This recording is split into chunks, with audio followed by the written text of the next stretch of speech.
Welcome to As the Curtain Flows. A brief history of the longest running soap on digital television. Teleprompter. Our story begins on the windswept shores of Saint-Omer. We're not sure if it's on the shore. Florence Marie-France Martine Valois blossomed in the north of France. Her dad was a banker, and her lovely mom would sing and hum while cooking and cleaning. Episode 2. Oh, I'm so very happy and honored to be here today at this wonderful place because I'm going to speak about Curt Darnell Bryant's early years. Yeehaw! It's well known that Delano was the place where men and lambs ran in fear. In the early years, Curt Darnell Bryant was a champion water skier, as we all know, before his career in film. And then, of course, he picked strawberries for a little extra money. Not sure which came first, but there you have it. Curt, of course, when he was in high school, decided he needed to move on with his career, and he moved to Torrance. He moved in with his daddy, where he got very skinny and learned about marijuana. Never. Oh, and my goodness. At the Swain's house. Let us never forget that Curt Darnell Bryant was a much sought after young man at West High School. All of the mothers wanted Curt to marry their daughters. He's mine, though. That's exactly right. But there was one thing that really threw Curt Darnell's career into the limelight. That famous line that changed his career forever. Don't do it now. Now don't you let your tongue warble around in your mouth like that. Oh, fans, let's give a clap for that. He was launched at that point. Miss Lori, do you have something to say? She does, Lori. Episode 3. I love her voice. A rising star, half a world away, Flo kept singing and dreaming of faraway places and wondering where her destiny might take her. But while in France, Flo, Nathalie, and Bertie were up to shenanigans with the flamingos, a lesser bird. A wild bunch of choir folks. Her own children would later report that cigarettes and stinky cheese were certainly playing a part in this era. She loved tennis. She met Curt at CSULB. Oops, that's for a later episode. She loves fashion and cooking. Her love language is cooking a meal for others. Episode 4. Segue. Meanwhile, there's a backstory to this whirlwind romance and tale of two lives weaving. A storm was brewing. A storm, I tell you! A storm of pterodactyls was brewing in far, far away London. With wings, I think. You will soon see, my dear viewers, the vital role this flock, this dazzle of pterodactyls would play on the fate of the stars of this show. Episode 5. Okay. Well, don't take our lives. Okay. The world was her oyster. Brave, chic Florence set out to the far-flung shores of America to meet her destiny.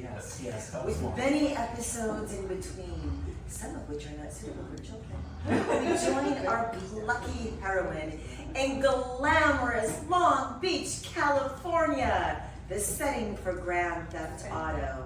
And here, our star-crossed lovers-to-be would meet. Dun, dun, dun. Wrong! Curt meets Flo. Pat Kitchell's class, after hearing Curt's melodious voice, she knew this was going to be a great class. She falls for Curt, yet returns to France. But at Pat Kitchell's advice, thinking, hey, she lives in France. You're going to France. I think you two should live together. Yes. So they decided that they would live at 109 Boulevard Soult, along with Flo's mischievous big brother Bear T. And of course, fortuitous turn of events, Curt decides to visit his bestie, Goddess Rosemary in London, where she was up to her own shenanigans. Yeah. When I say up to her own shenanigans, that's a whole other story. With a flock of pterodactyls. Curt confides to Rosemary. And Rosemary introduces Curt to the pterodactyls. And the pterodactyls unceremoniously descend upon Curt and Flo in Paris and forever after, everywhere that they live, never to leave them alone. Ever. Quite unceremoniously. Yes. And wherever they live, they're the pterodactyls. Hi, can we stay with you? There you go. Or, croyez française. Catherine Gâteau. And the next episode. They're close to the front door. Oh yeah. That's wrong, Bob. Next episode. The Delta years.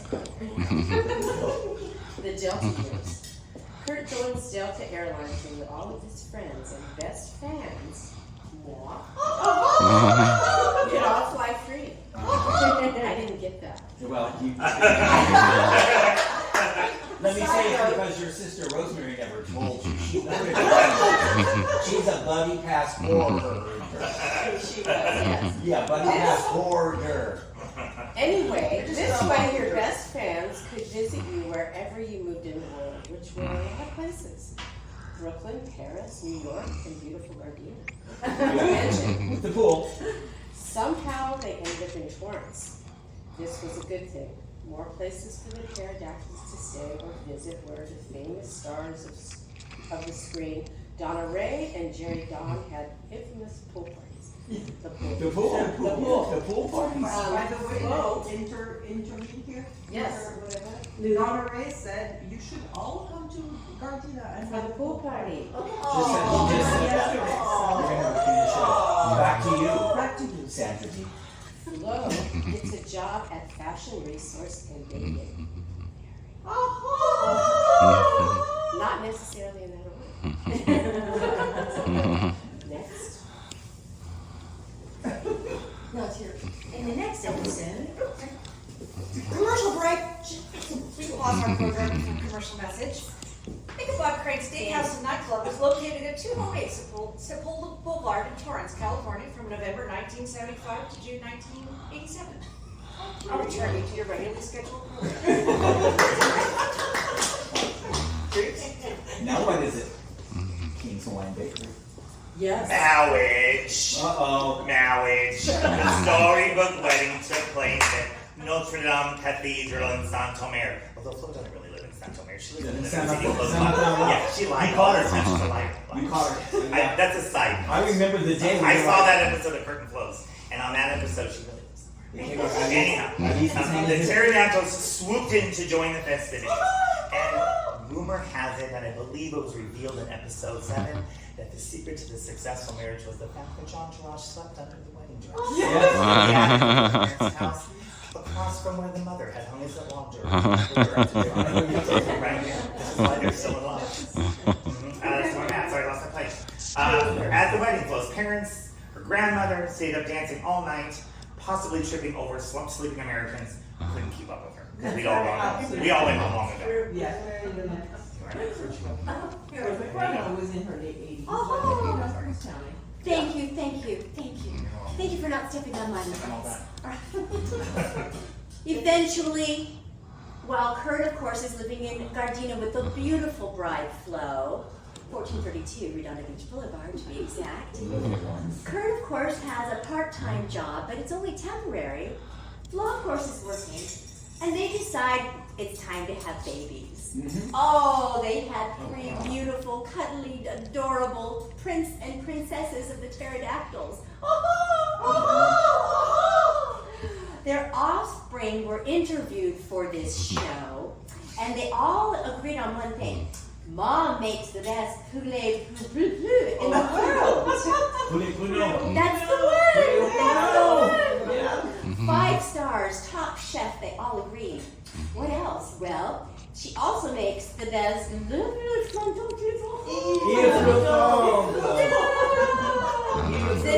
in the world. And of course, who could forget the episode when the Bryants moved to New Jersey and the pterodactyls, You mean us? when the Bryants moved to New Jersey, When the Bryants moved to cut, Don't confuse us with cut, facts. edit, writers, don't confuse us with that. When the Bryants moved to Brooklyn, Brooklyn. Camel Garden, Smith and DeBrook. where they went into Manhattan and had, well, some of us had their first Manhattans in Manhattan, but more importantly, we had a slumber party, and their tea was there. There was an incident where the maintenance crew wasn't paying much attention, and there was a bit of a, I don't know, shall we say, a blockage in one of the pipes? Oh, the Queen. The blockage? The blockage? They had to be... They had to be cut up so that it could be flushed. Yeah. Oh, those were the days before the wealth and the fame of Hollywood. Wait a minute, that's mine. But it was all so lovely, and we appreciated that episode so much. Lady? You threw away that spoon.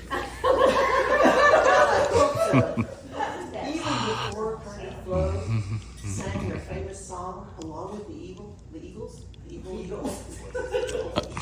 Yes, that was them. Curt would randomly belt out, "It's beginning to look a lot like Christmas," at the first sight of tinsel, or started on Black Friday, whichever came first. They starred in many a rendition of the Nutcracker and many more Philharmonic performances. And always in the background, if you listen carefully, one could faintly hear the screeching cry of the pterodactyl. The saga continues. As we honor this Emmy Award-winning soap opera, we want to bestow our stars with the award. We don you Countess and Count of the Pterodactyl Prom. Senior prom! Senior prom! Senior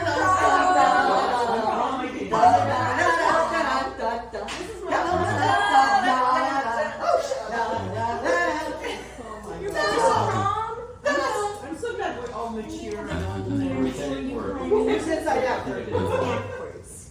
Okay. It's backwards. It goes. It's the top's on the left. Like that. There you go. I Okay. need a stage makeup dresser. Hey, yeah, wardrobe.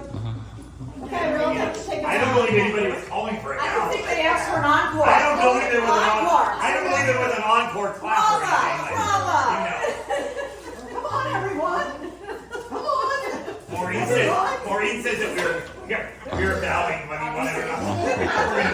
We're gonna bow for you, whether you've asked for it or not. I don't want to argue or anything like that. Watch it. I mean, you're I feel like Flo has said that. You're going to find That's yourself okay. cut from the soap opera so fast, buddy. This is my first prom I've never been to. yes. Oh, you have it. Okay. Someone's gonna have to tell me because the can's weird. Rosemary. Was there a Flintstones theme? Oh Yeah. gosh, I'm so sorry. Are ready? Okay, we're gonna bow. Here we go. Okay. Yay! Okay, bravo, And the curtain flow. You got Angie slippers. All right, you guys. One, two, I know, hang on a second. I know, I've got a great idea. Okay. Yeah. Oh, yeah. That's good. Flo, just so you know,